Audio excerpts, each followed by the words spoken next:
Ата-ананы құрметтеудің маңызын біл. Жас шағында ананың көңілі балада болса, баланың көңілі далада болып тұрады. Сәлем достар, Рухани Storytelling каналына қош келдіңіздер. Видеоны соңына дейін тамашалап, қолдауларыңызды сұраймын. Уайымсыз, қайғысыз балалық шақ ата-ананың қадірін сездірмейді. Өсіп, өзің балалы болғанда ғана сезінесің. Ағайынның қадірін жалалы болғанда білерсің. Ата-ананың қадірін балалы болғанда білерсің деген. Не үшін ата-анамды құрметтеймін деп күпірлікті ойыңа алма. Олар сен үшін өзін өлімге де қиятын жандар. Ақ жаулығы ананың, ақ көрпесі баланың деген.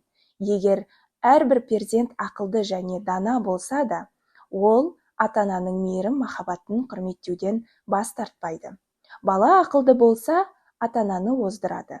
Желбуаз жетесіз болса, жерге қаратып тоздырады деген. Ата-ананың балаға парызы әдеп иба беру. Баланың ата-ана алдындағы парызы әдеп пен ибаны көтеру, жүру. Ата-анаңды ренжітпе. Олардың көңіліне қаяу салып, қапаландырма. Тәңір мен ата-ананың алғыс қарғысы бірдей.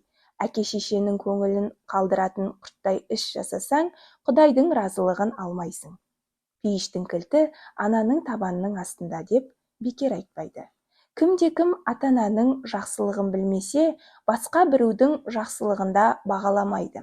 Егер сен өз ұлым құрмет қылсын десең, сен де ата-анаңды құрметте. Сен ата-анаңа не істесең, саған перзентің де соны жасайды. Перзент жеміске, ата-ана жеміс ағашына ұқсайды. Жеміс ағашын жақсы күтсең, жемісі де дәмді, жақсы болады. Сол сияқты әке-шешеге деген ізет құрметіңді аямасаң, саған деген олардың ізгі тілегі қабыл болғаны.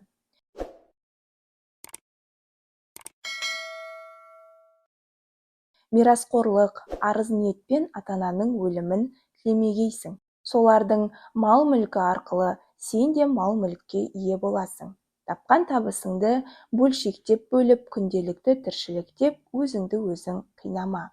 Біреудің дүниесін пайдаланам деп әуреленбе. Сенен жағдайы жақсырақ адамды күндеме. Малсыздықтан жарлы болсаң да, ақылға бай бол. Өйткені малмен бай болғаннан гөрі ақылға бай болуы жақсырақ. Наданның жарлы болуы демде. Аңдасаң, ақыл деген бір қымбат нәрсе. Отқа жанбайды, суға ақпайды, қарақшы да ұрлап әкете алмайды. Егер ақылың болса, өнер үйрен. Өнерсіз ақыл, киімсіз дене. Білім ақылдың ажар көркі деп босқа айтылмаған. Менің каналыма тіркеліп, қолдауларыңызды сұраймын.